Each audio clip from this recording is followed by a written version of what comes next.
Today is Saturday, November 12th, 2022. My name is Ezell Wilson Jr., and I'm here interviewing Roy Johnson Jr. for the Commemoration and Contextualization Initiative, CCI.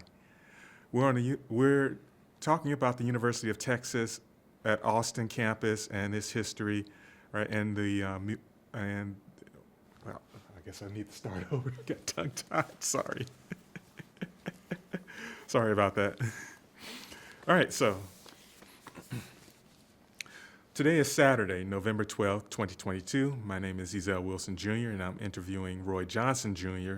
for the Commemoration and Contextualization Initiative. Right, we're here at Cristo Rey, here in Houston, Texas, to speak to Mr. Johnson about his history at the University of Texas. So thank you, Mr. Johnson, for agreeing to this interview. Right. This interview is being recorded, and the unedited copy will be housed at the Briscoe Center for American History. Please know that if there is anything you do not wish to discuss, I will honor your wishes. If there are topics you wish to discuss and I haven't asked about it, please do bring it up. And lastly, if we need to take a break to get a drink of water or any other reason, just let us know. So thank you so much for being here. So I want to start off with talking about your childhood growing up in McNair. So can you please tell me a little bit about your childhood and your family growing up?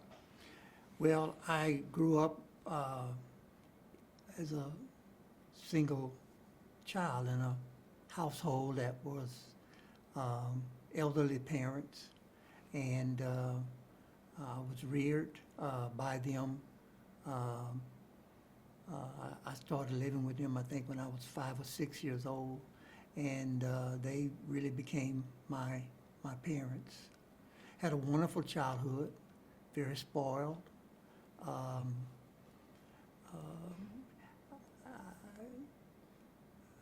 Should have had a lot of things that I really didn't deserve, but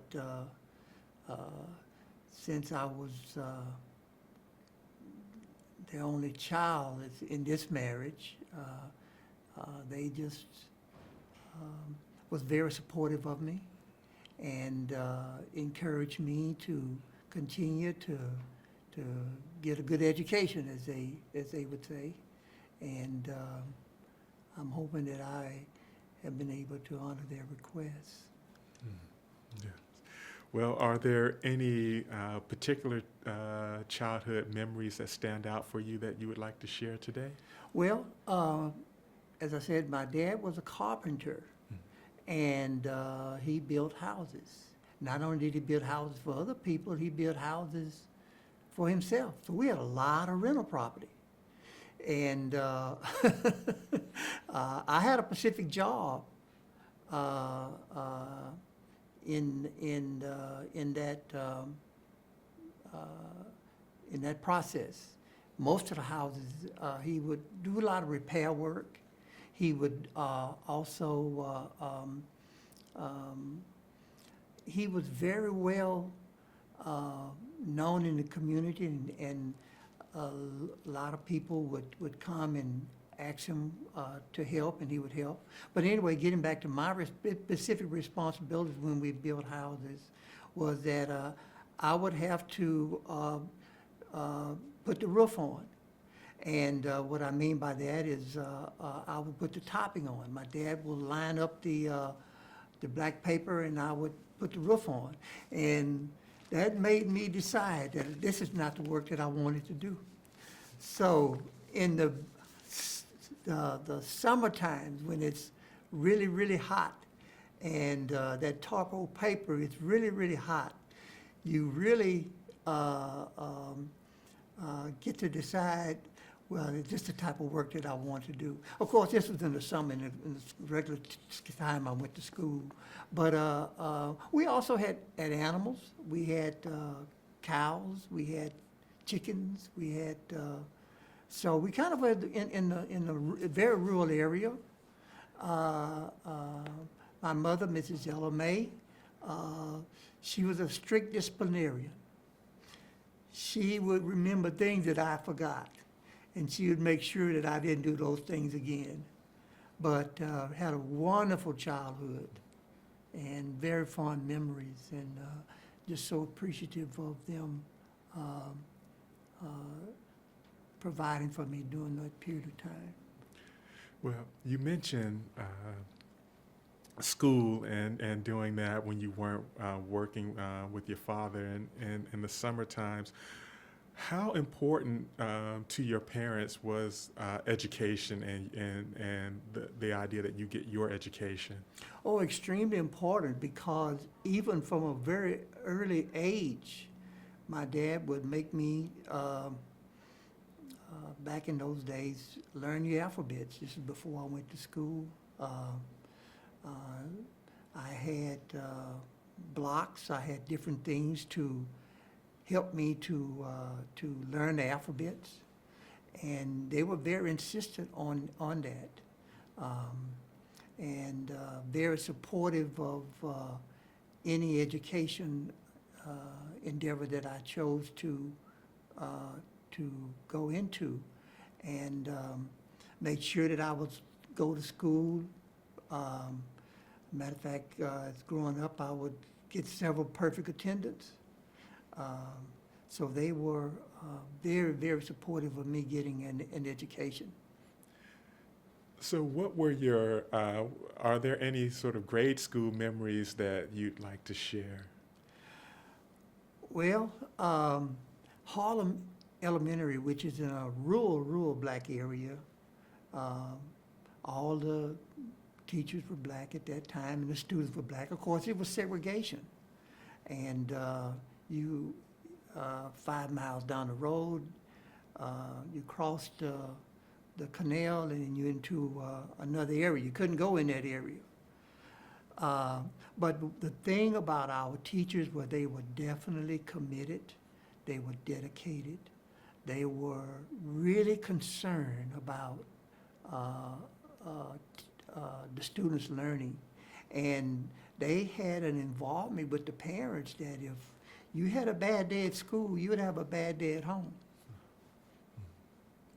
So what about high school then?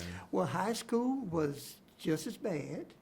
I went to George Washington Carver High School, all-black high school. Matter of fact, my class was the last class to graduate in 1967, and had a wonderful time in high school as well. During the latter part of my high school years, I did work part-time at different restaurants, washing dishes,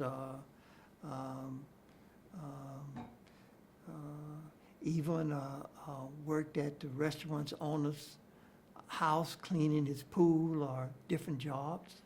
So had a very, very good high school, a lot of friends. I mean, it was just, didn't really know how good life was when you didn't have any responsibility. But we all know how that is. And now I wish I could have one day back to just enjoy those times and really relish how good things were. And we were, yes, in a segregated community, but we never hungered. We never had any lack of anything. We raised a lot of stuff that we ate. I could remember my dad and his brothers in the wintertime, they would kill a couple of hogs, and they would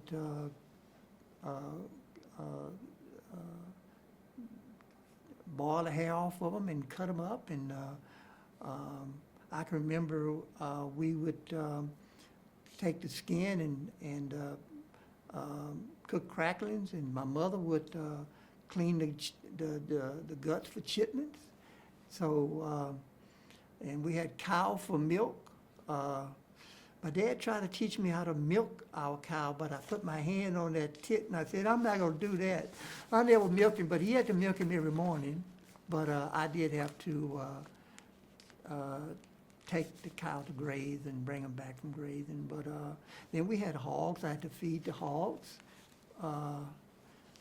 So I had chores to do, but it's a wonderful family. So you mentioned that all of this happened in the neighborhood that you lived in that was segregated. So when you were growing up during your childhood before you went to university, were, how aware were you of sort of racial, the sort of status of race relations in the country? Well, I've heard some very horrible stories from my mother, not much from my father, about how cruel things had been, especially from the Ku Klux Klan, and certain parts of the area where we lived in, we know that we couldn't go. But we didn't really have a lot of interaction when I was growing up, because mainly we were the people that doing the work. We were the maids, we were the yard keepers, we were the people that's doing the work, and we knew our place. We knew this is what we were supposed to do. We know we couldn't go into a store. We know we couldn't go into a restaurant. We know we couldn't go to the movie theater. We know that we couldn't do that. Otherwise, we would have to suffer the result of that decision. So pretty much we, in our community, we had our own grocery store, and because you couldn't go into certain grocery stores during certain parts of that time, and but we knew exactly what our limitations were, and there were several very unfortunate things that have happened. Matter of fact, one of my dad's brothers got killed for over nothing by a white policeman, and they grew up together in Monroe, Louisiana. So we were very much aware of how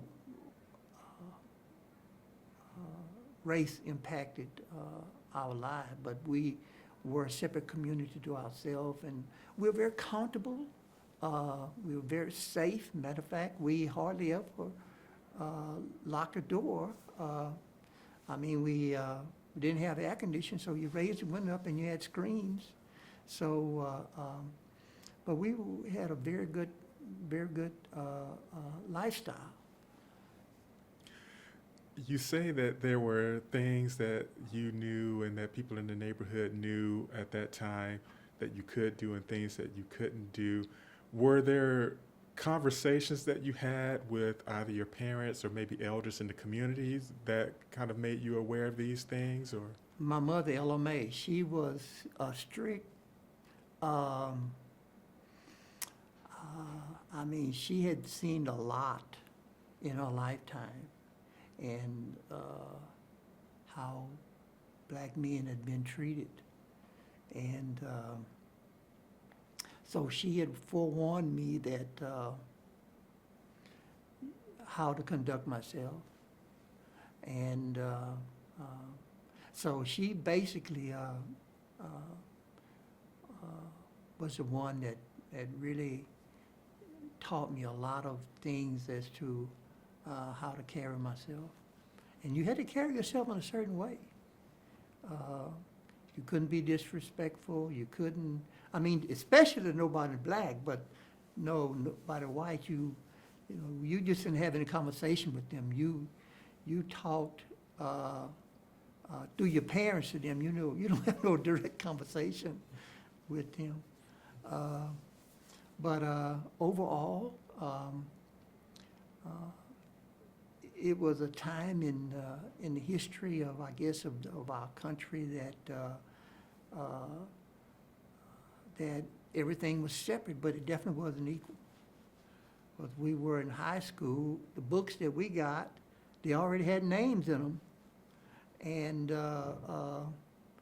while the other schools had moved on to other books, but I don't think I ever got a new book when I was in high school. Same thing with elementary school. Well, then that brings me to something else I want to circle back around to, because you had mentioned something that a former boss of mine who was born around the same time as you, and he grew up in East Texas, kind of talked about too, because he lived in a segregated community. But he talked about even though the schools were being segregated and the books were older, he talked about the dedication of the teachers, and you had mentioned that earlier. So I wanted to ask if there were things that stood out to you, like maybe a certain teacher or teachers that were influential in your early life? Yes, Mrs. Bird, she taught homemaking. Mr. Walker, he taught shop. Mr. McGowan, he taught biology. Um, uh,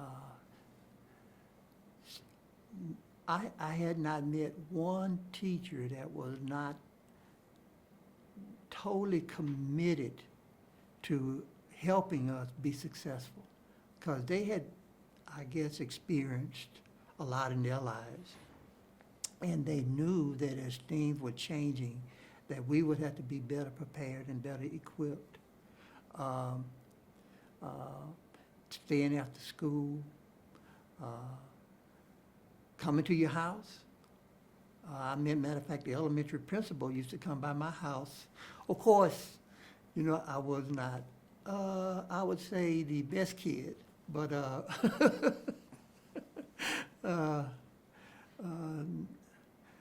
sometimes I like to, well, anyway, and our high school principal, oh, he was tough, really, really tough.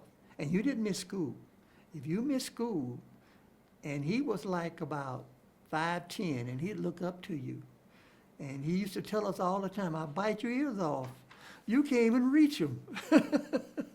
But he was very, very sincere about us being successful and molding our lives that we could become good citizens. So I want to ask you, because the Sweat v. Painter case with the Supreme Court was the case that sort of opened up the door for black students to attend UT. Now, you were still very young when that case happened, Right. but do you remember anything about that particular case or any of the civil rights legislation happening at that time? Yes, I was not that much familiar with it as the time they was going on, but I am aware that of his plight to get into the University of Texas, and once he got in, he was not allowed to the same privileges as other students. But my really ultimate plan was not looking toward UT, because my world was that we all go to black school, and then we go and we get the type of jobs that black people take. You'll be a teacher, you'll be a mortician, or you'll be a cook, or you'll be a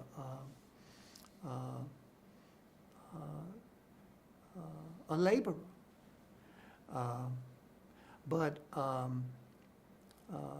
Yes, I was familiar with that particular case later on in life, and now I really can empathize with the things that he went through, having gone through the University of Texas. Coming from an all-black high school and all-black undergraduate university, it was a culture shock going to University of Texas. But I had this desire and this dream from the first time I heard the word accounting that I wanted to be a CPA. And when I did the research as to the top schools in the country, this is when I was in undergraduate school, but I knew that the times were changing where black people could go to UT. So I was looking all across the country as to which school could I go to qualify me to become a certified public accountant. And in my research, University of Texas was one of the top schools in the nation, if not the top school. So I made it my goal to attend University of Texas. Okay, so then I want to back it up just a moment from there, and because you said you went to UT for graduate school, Mhm. so where did you go for undergrad and why? Prairie View A&M University, yes, I was on the Hill. I had a wonderful time at Prairie View, very enjoyable years, and got a very good academic background in the area of business, which is what I majored in. We did not have the curriculum for one to sit for the CPA exam. Therefore, I had to go to another school to get the curriculum to sit for the CPA exam. And University of Texas was one of those schools. Of course, there were all the white schools had the curriculums, but none of the Texas Southern, Prairie View, they didn't have the curriculum for the state qualifications to sit for the CPA exam. In my time at Prairie View, I thought I did very well in my classes, had pretty good grades. And so I said, when I started doing my research as to which school I wanted to go to, the best school, not just a school, the best school. And I was looking all across the country. And of course, through the providence of God, that I ended up at the University of Texas. I am a product of, I guess you can say, racial preferences. I think I was I know I was the first student from Prairie View in their graduate school of accounting, because there was no one else. I mean, everybody else was white or foreign nation.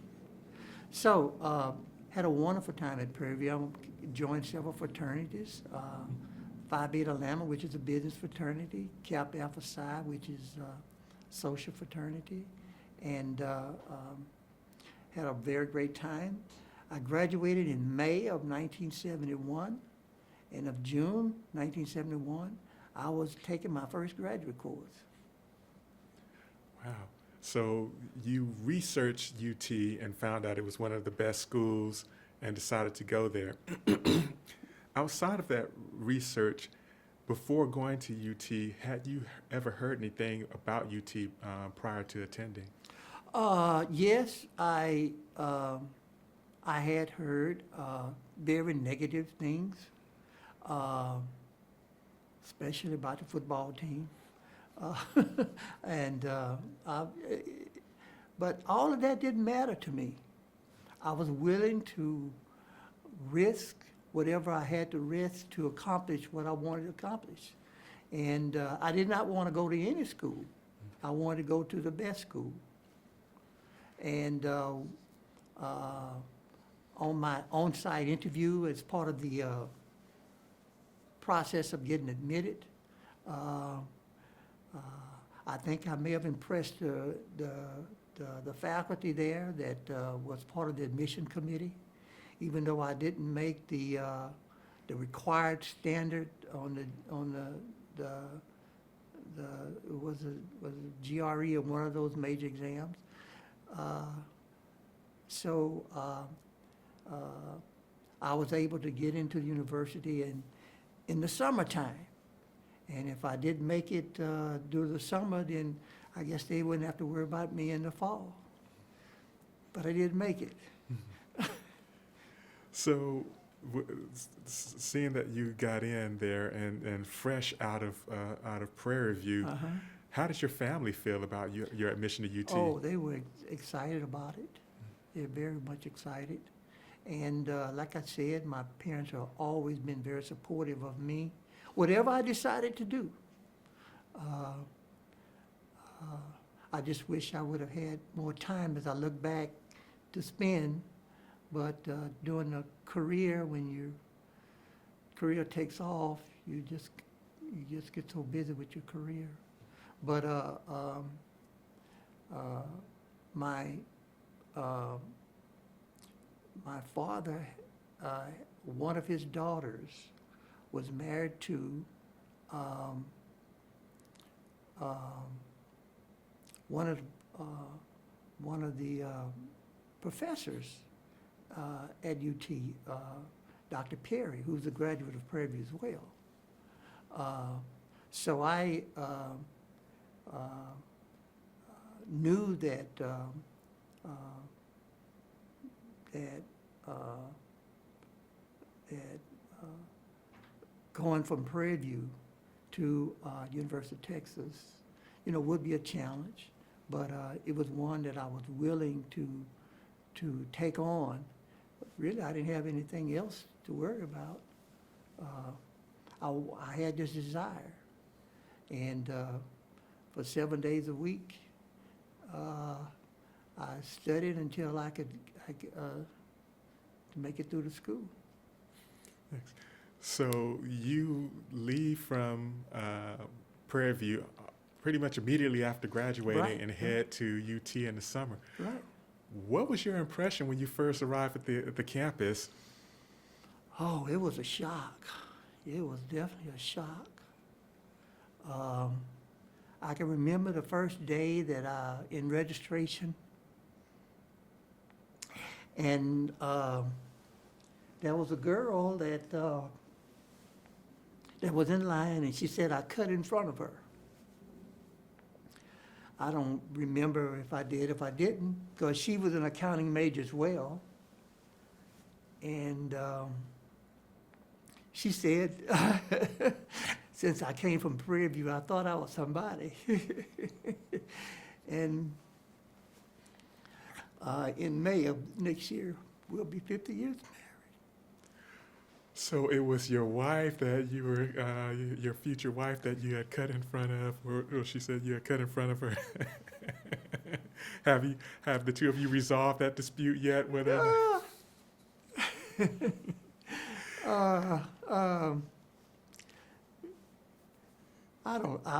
She said I did, maybe I did.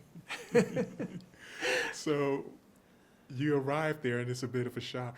Let me back up. Were there any expectations you had in that brief moment between graduating and heading to the campus?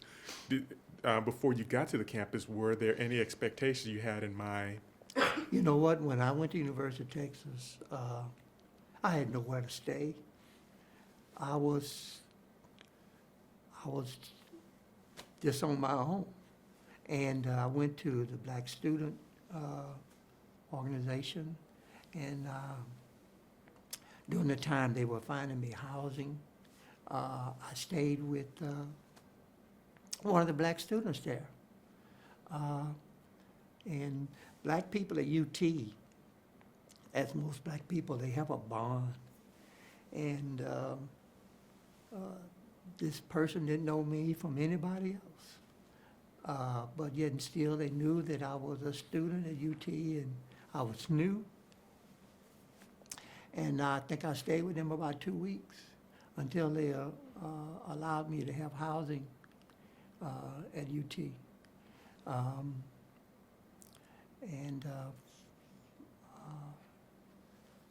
I'm forever thankful to that young man who helped me, and for the fellowship that the black students had at UT. We had a room that was called a black room, and you could go there and you could really have fellowship, because it was very difficult on UT's campus. And a lot of times all the time, I was the only student in the class. Um, and other students would work together on projects, and really, I really got a close-up look.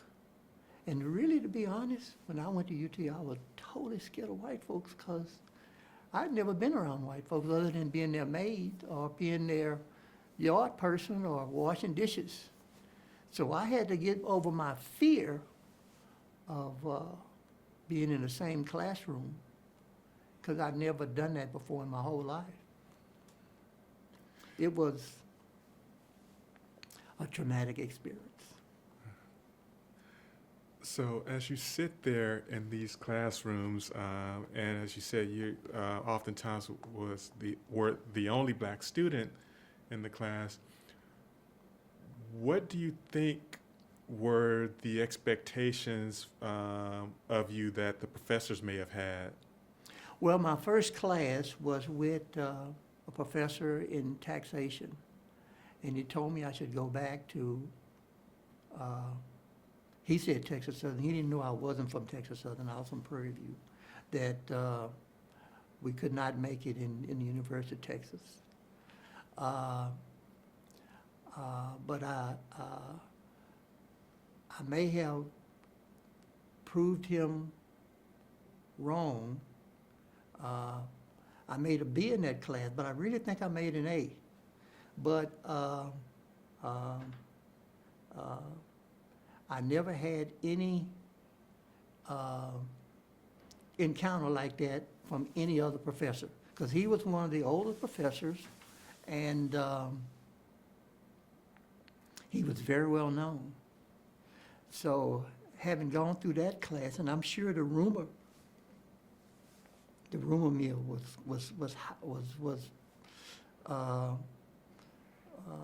was definitely very effective. Here I was from Prairie View, the only black student in this graduate program at that time, and it definitely was a chore. But through the providence of God, I was able to make it through. So, and that absolutely had to be a trying experience, I think. But were there any places on campus at UT where you felt comfortable, given some of the things like your professor telling, basically insinuating that you kind of don't belong there? Were there places at all on the campus where you felt more comfortable? Oh yeah, the black room. That was in the cafeteria. There's a room. I don't think it was a sign on outside the door, but everybody knew that was the black room. And that's where the black students would congregate. We would go there in between classes to talk and sometimes play cards and also get the latest information on when the next party is going to be and where it's going to be.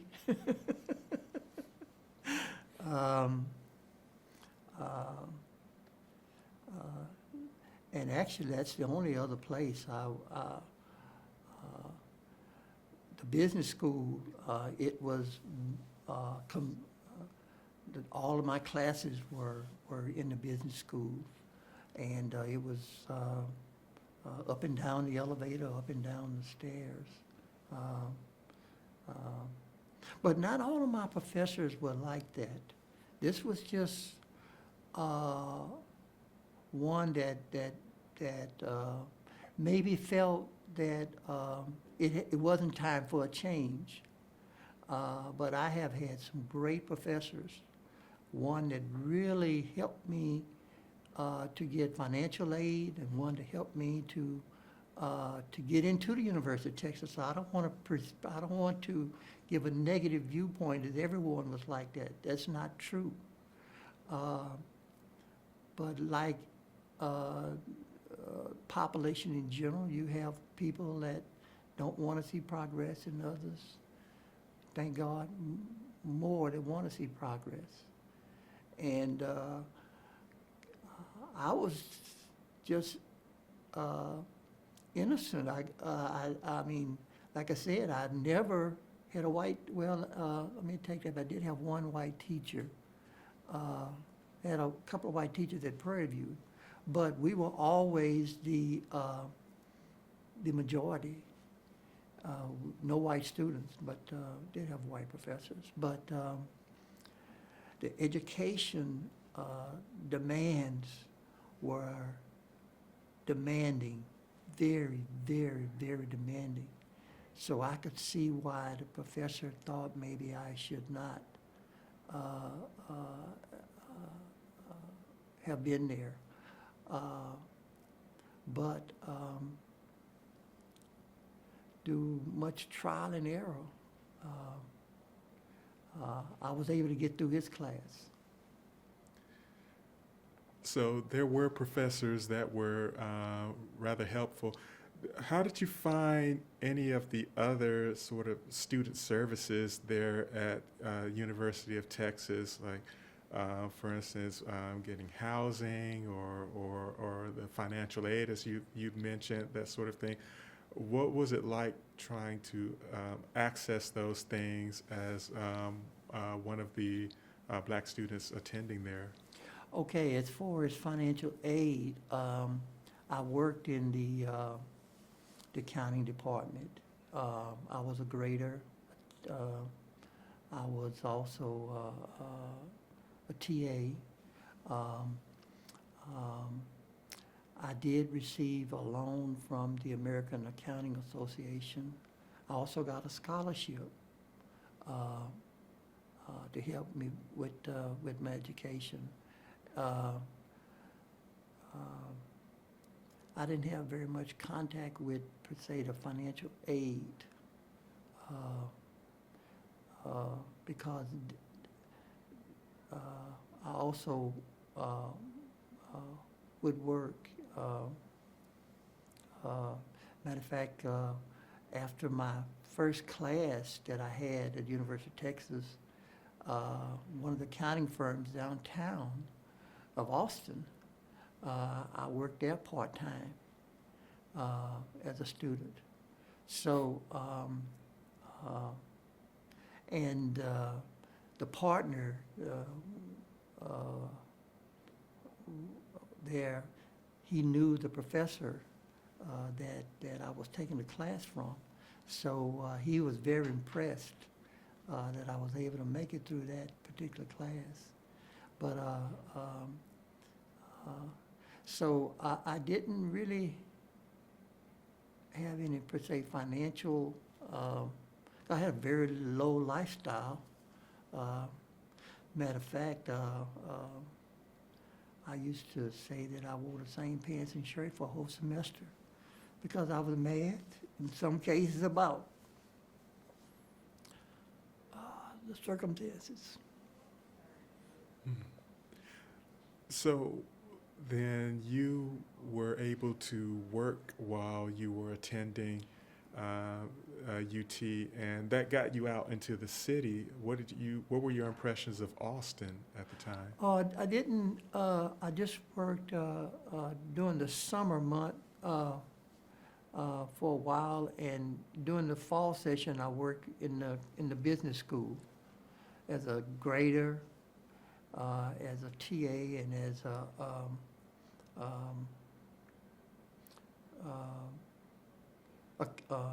a tutor, an accounting tutor. So no, I didn't have a lot of time to work while I was a student, other than in between classes or a designated time that I would be tutoring students, and it was surprising to some people that came to the tutoring session to find out who was a tutor. But we were able to answer the questions that they had to get them through, because at UT, you learn on your own. You know, you really taught yourself, and you had to pass exam. Yeah, the professors were well-known professors, but you really had to grind. You really had to grind. And you know what? Crazy as I was, this is what I wanted to because I knew that I had to pass the CPA exam. This was my goal was to pass the CPA exam. And I could not pass the CPA exam without having the courses and the material to be able to do that. So this is what I wanted, but it was a lot more than what I really anticipated. But I had one favorite professor, Dr. Summers. I'll use his name. He was my contact person. I would say a mentor, and very helpful to me, Dr. Ed Summers, to getting into graduate school and to assisting me with resources while I was in the graduate school. I'll be forever indebted to him. And my thesis was dedicated to him because of his help in getting me into University of Texas and providing me some encouraging things sometimes when I was going through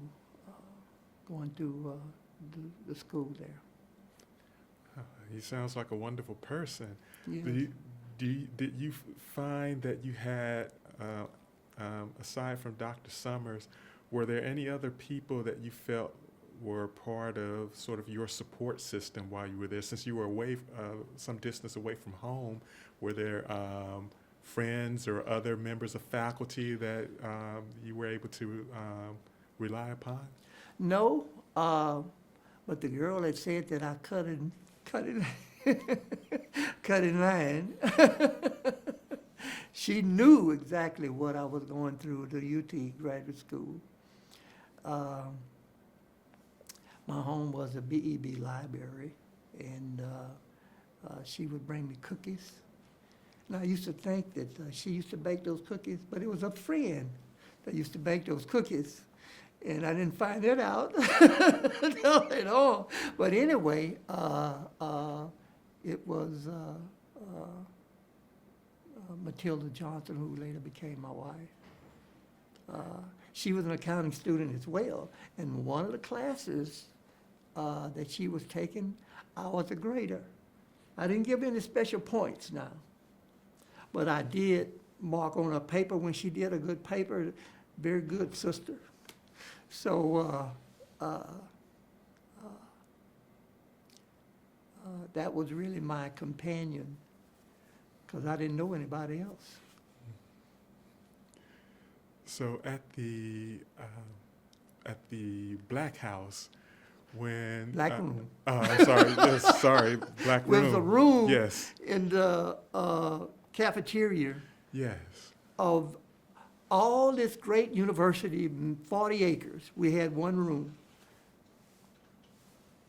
It's probably the size of this room. And we would all come together in between classes. And of course you had, that's where you got all the news. But you got the encouragement and you know what other students were going through.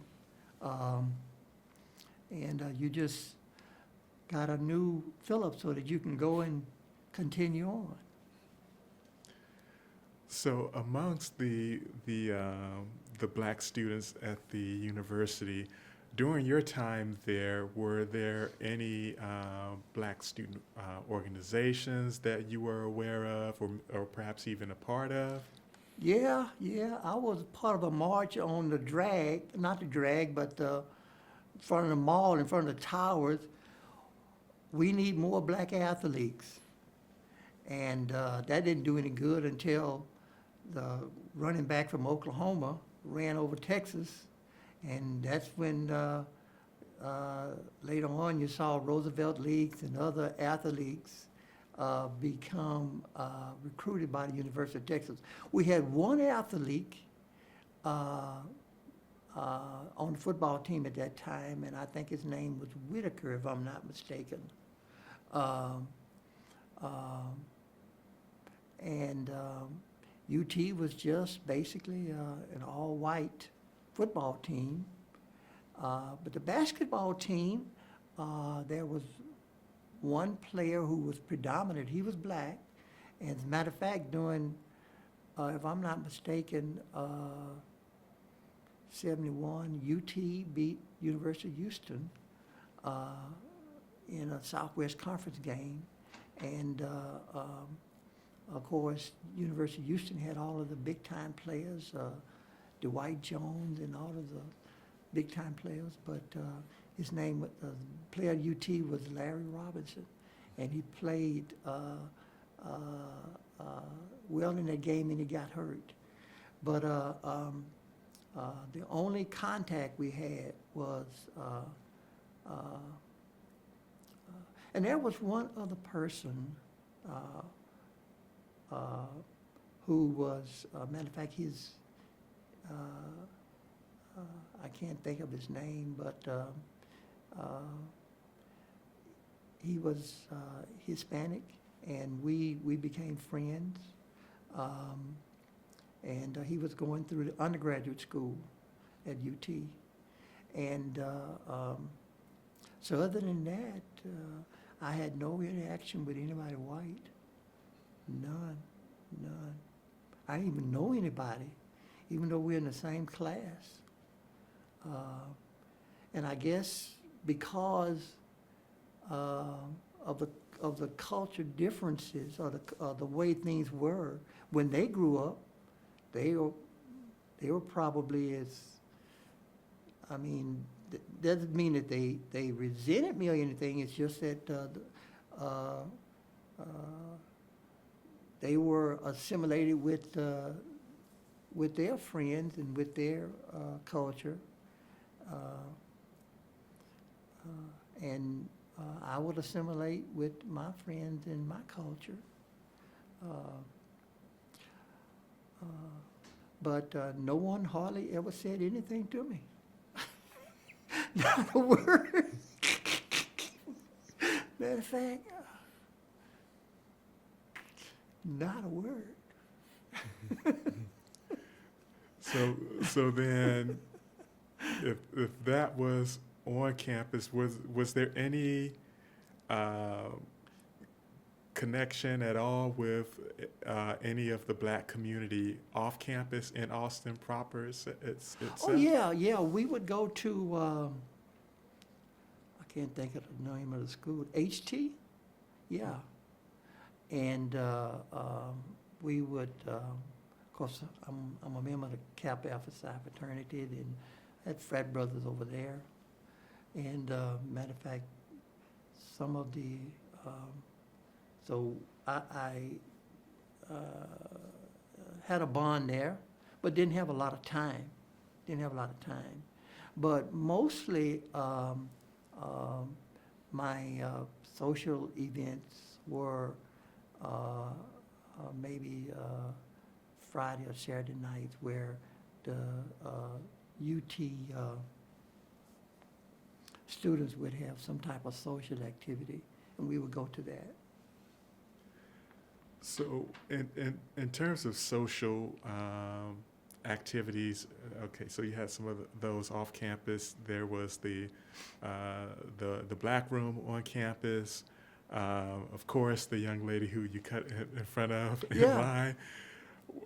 Were you involved at all?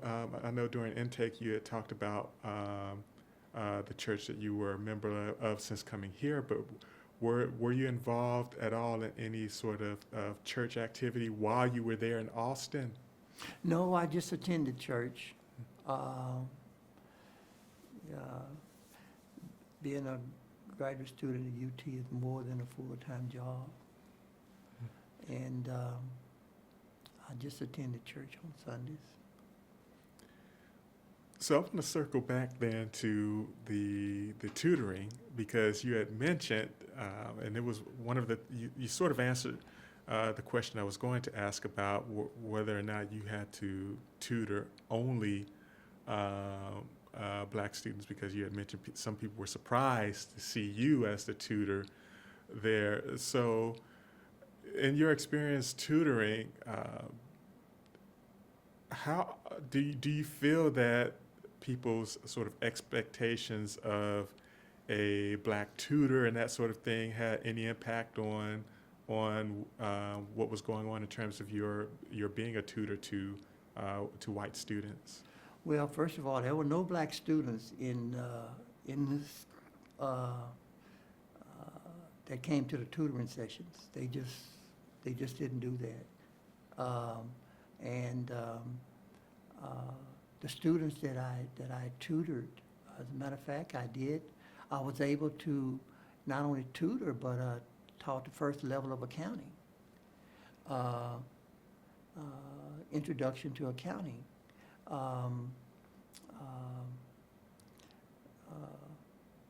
But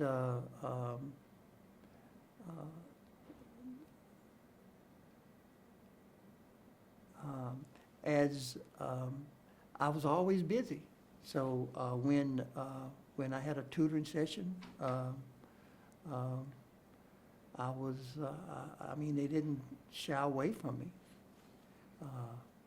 because they wanted to get through the class, and so I was always busy as a tutor as well. And you said you TA'd too. Do you recall what professor under which you TA'd, and how were you received as a teaching assistant? They were shocked, totally shocked. Never had this done before in the history, I imagine, of the University of Texas in the business of a School of Accounting. But it was just the introductory course to accounting, the first one. But yet still, you've got to get the basics, because it's a building block. And I was surprised too. And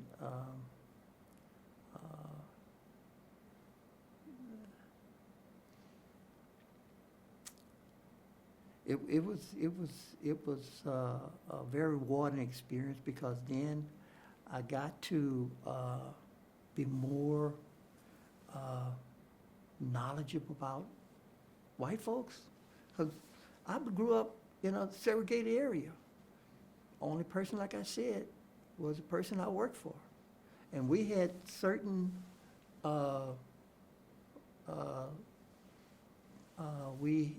there was separation of everything. So I was able to see more that what that culture was like. Well, you said during your time as a tutor that none of the black students came to tutoring. As a TA, did you have any black students that you were in contact with during your time as a TA? Yes, there were some. Yes, there were some.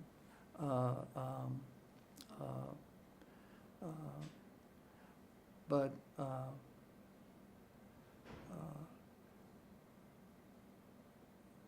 there were some, and the class that they gave me was probably the class that nobody else wanted to take. Yeah. So what was it like then in terms of, because I know as a grad student, tutoring and TAing and that sort of thing, you were very busy, but did you feel like you had a community of friends there at UT during the time that you were there? Only friends I had were those in the black room. I had no white friends. As a matter of fact, people that I went to school with became my friends after I began working in the industry. And it's just so surprising that now you know, when we're working in the industry, but in grad school, wouldn't even say hello to me. But I guess they were probably like I was, maybe timid. But I got a chance to work with some of the students that I went to school with, and racial segregation is a very difficult thing to for both races to really, you know, break down the wall. And surely growing up in my neighborhood, I was told many times what to do by my mom and what not to do, and she would tell me how men were treated, and so I was very well forewarned. And I guess from the perspective of the white students, there was just a separation, and they just didn't know how to associate. But and I could even see that going into the workforce early on. But as time moves on, that barrier just, you know, just went away, which is not there now. So then, for your time at the university, then with the friends that you had there at the Black House, but I want to ask you if you want to share anything about another relationship that you had there at UT. This young student named Matilda. How, of course, you mentioned how you sort of first met, but what was it like to sort of share an experience with another black student in the same field, that sort of thing? Tell me a little bit about your experience there. Yeah. Well, when I met her, she had a whole bunch of friends, because they stayed in a black co-op together. So I got a chance to meet other black students, and she had a brother, twin brothers, as a matter of fact, whose name was Lucius. And so we got to be friends over the years. But getting back to your question, is that her being an accounting student, she knew the stress and the strains of trying to get through the business school.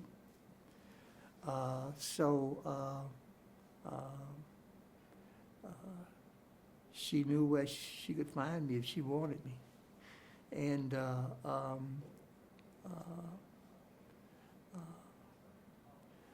and it was definitely a great help, because it was a struggle. It really was a struggle. Academically, not really prepared to take on the demands of UT. And I'm not being critical of anything, but there's a difference, or was a difference, in the level of education between white and blacks. It was a difference in the level of education. But do perseverance,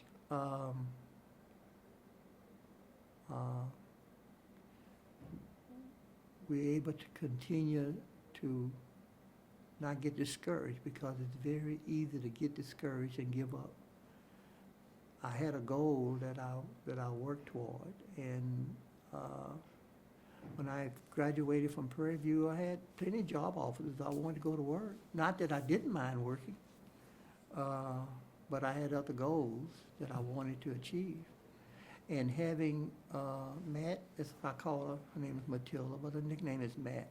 That's because one of her friends, Clotilde, nicknamed her Matt. But anyway, it was very helpful in getting through graduate school.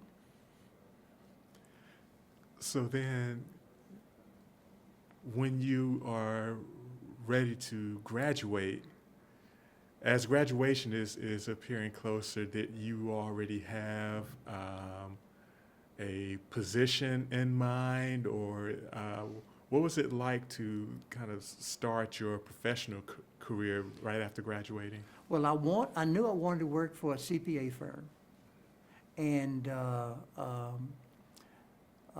there were no CPA firms coming to Prairie View, Big A firms. They did not come to Prairie View. But the University of Texas, all of the big CPA firms were there. And I had opportunities to work with most of them. And I chose to work with Arthur Anderson, which was at that time the largest public accounting firm, certified public accounting firm in the world. And I had a very good experience there, very excellent training. Initially, early on, you have to work yourself into getting job assignments. For the first year, it was kind of difficult to get job assignments because still a lot of the clients may not have wanted black accountants auditing their books. Of course, it's definitely not the way it is now, but eventually I was able to get on job assignments. And then after the first 6 or 8 months, I transferred to the tax department, which is what my emphasis was in at UT.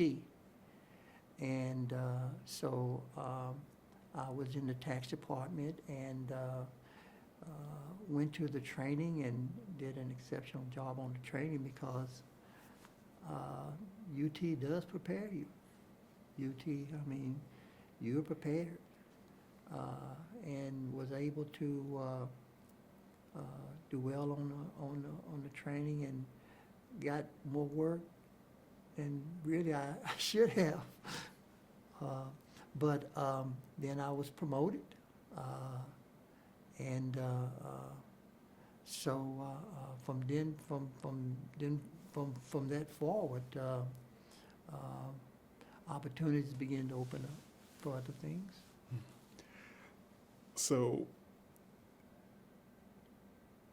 do you want to share any memories of that sort of last year or that time leading up to graduation and preparation for going out?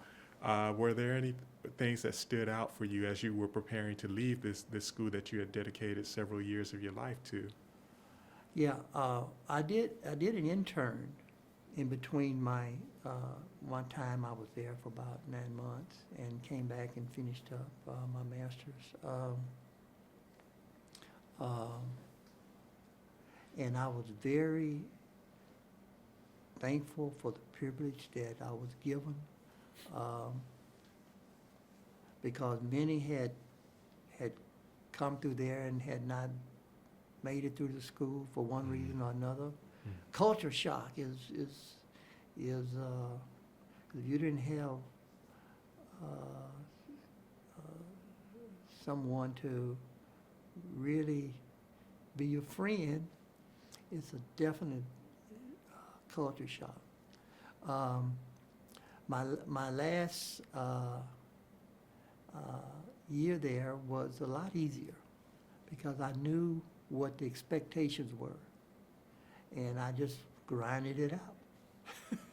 When I first got there, I had no idea about nothing. Nothing. I was very green. But my last year, I knew what the expectations were, and I grinded it out.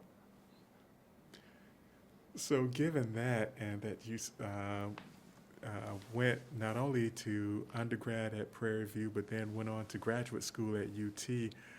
What would you say has been the role of education in your life? Education is very important. Um, However, for a specialized area that I wanted to go in, um, uh, uh, that was not available to the degree that you could even sit for the CPA exam. Not until I had those additional courses at University of Texas could I even sit for the CPA exam. And when you sit for the CPA exam, you're given a number, and they don't know who you are, where you came from, until after you submitted your exam, and it's graded by a group of proctors. And then once the exam is graded, and this is what I'm told what the process is, they match your number with your name, and then, of course, you are notified. It's a 3-day exam. Back when I was taking it, very excruciating. The only thing you could bring in was number 2 lead pencils. Couldn't go to the bathroom unless you were monitored. But this is what my end goal was, and I was able to accomplish that by the grace of God, that I passed the exam, and that's what I wanted to be. So you did all of this. You were set some first as a black student there at UT, and you're part of this group that we're interviewing known as the Precursors, right? All these early black students that were groundbreaking at UT in different ways. While you were there, did you or any of the other students feel like you understood that that you were being as groundbreaking as you were? Did you have any sense of sort of opening the door for others that were going to follow? I knew absolutely nothing about the University of Texas other than what I had read about the accounting school. That was not my intent. My intent was to achieve my goal. And I had never been to a white school in my entire life. I had no idea what to expect.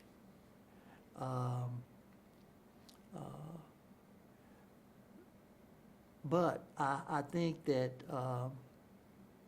and I'm hopeful that after our tenure, my tenure, that it would have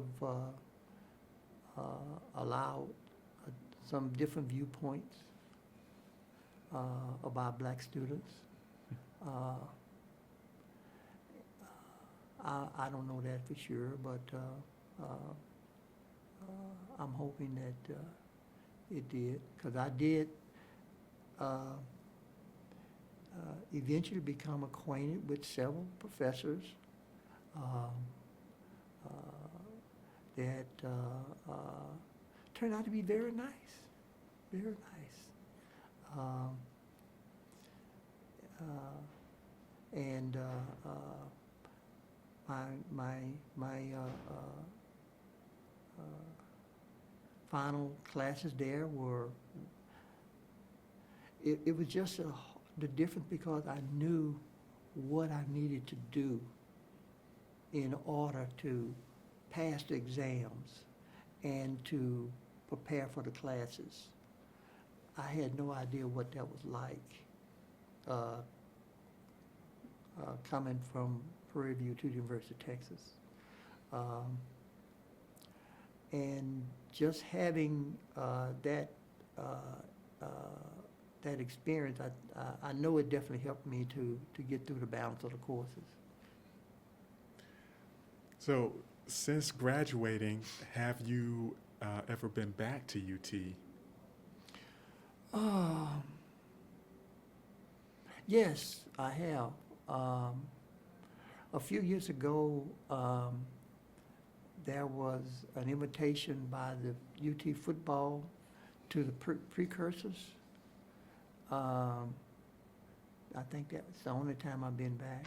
I passed through, I've seen them from the freeway, but I don't think I've been on campus. Maybe I have been on campus, but not a lot. But yes, I have been on campus, I think, one time before. One time, yeah. So going back, did it bring back any memories or anything that you'd like to share? Any feelings? Well, I went into the business building. It's a completely different building now. It's like a big executive office building now where, I mean, it's completely different now. Modern technology and everything updated and upgraded, and now it's called the McCombs School of Business. So then, doing this interview today and talking about your UT experiences, does this event today sort of bring up any particular memories or stories that you hadn't shared so far that you'd like to?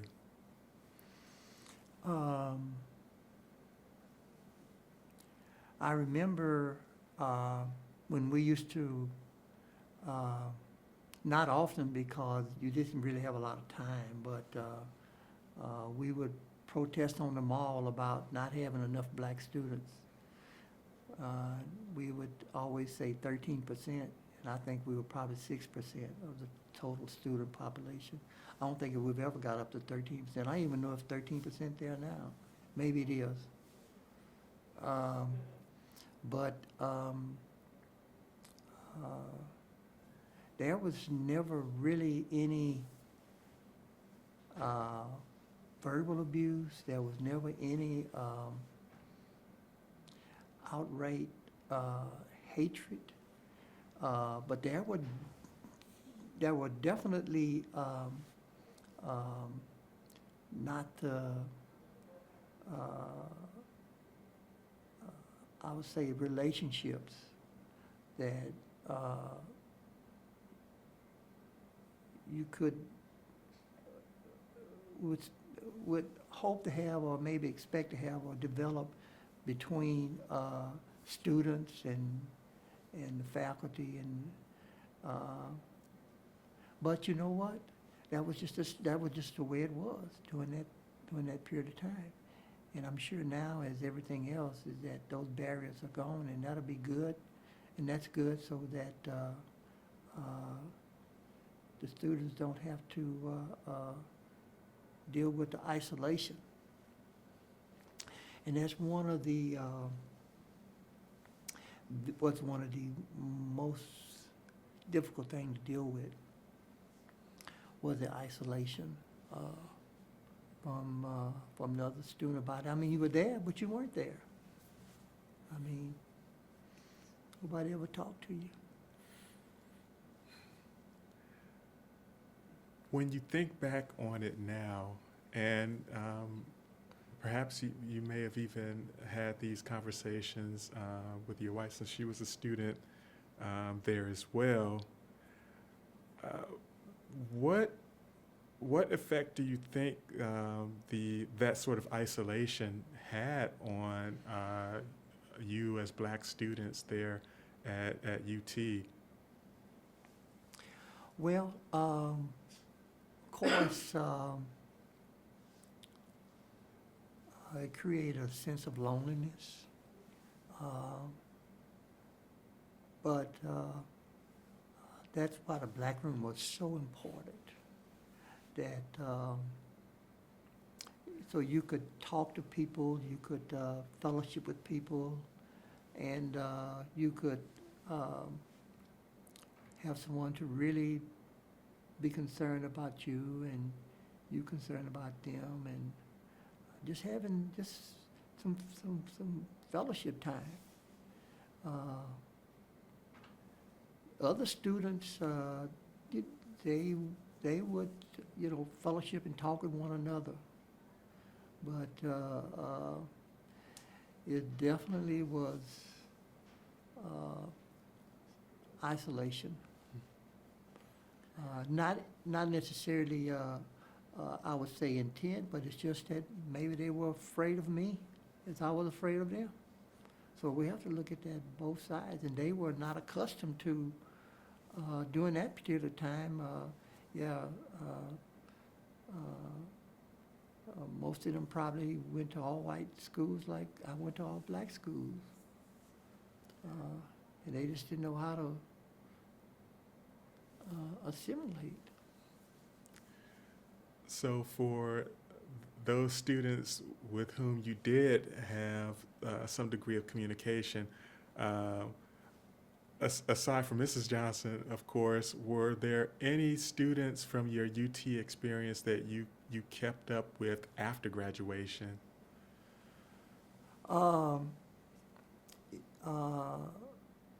Yes, one friend of mine that, matter of fact, he was a Prairie View graduate as well, and he got his PhD at UT in psychology.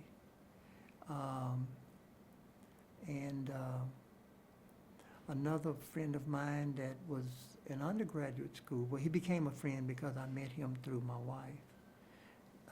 He was an undergraduate student, but I didn't know him at the time at UT. And there were white students that were not my friends at UT, that in the working world, they became my friends. But I never told them about my experiences. And I never said anything. I just, it was never mentioned. Well, I want to ask then, as we're beginning to kind of come to a close, if there is anything that you'd like to share that maybe you haven't shared so far, either about your university life or your upbringing. Are there any stories that you would like to share? Well, first of all, would like to thank all of my black teachers from elementary, high school, and especially the professors at Prairie View.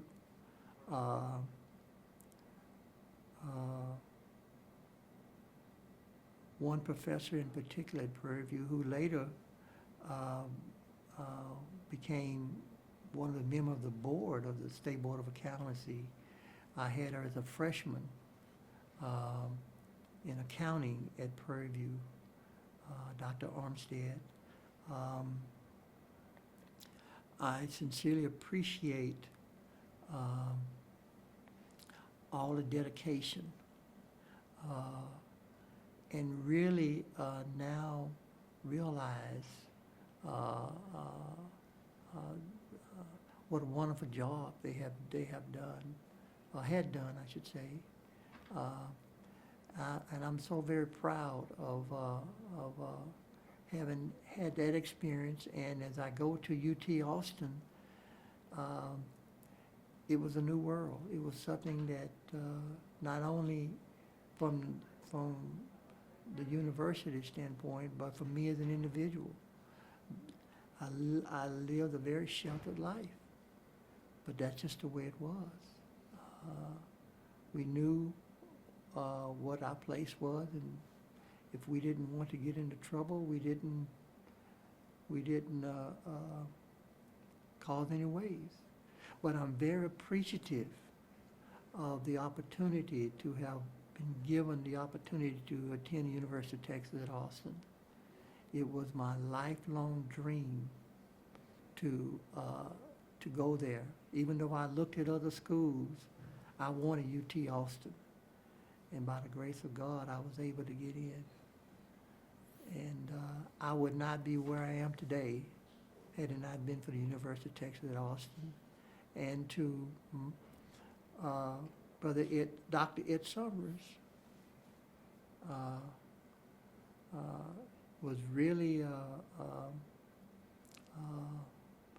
nurturer during some very difficult times, very difficult times.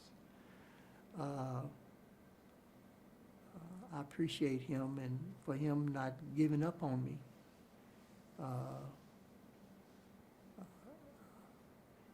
Because he had to make some decisions that really was not popular. And I was able to witness one of those decisions. But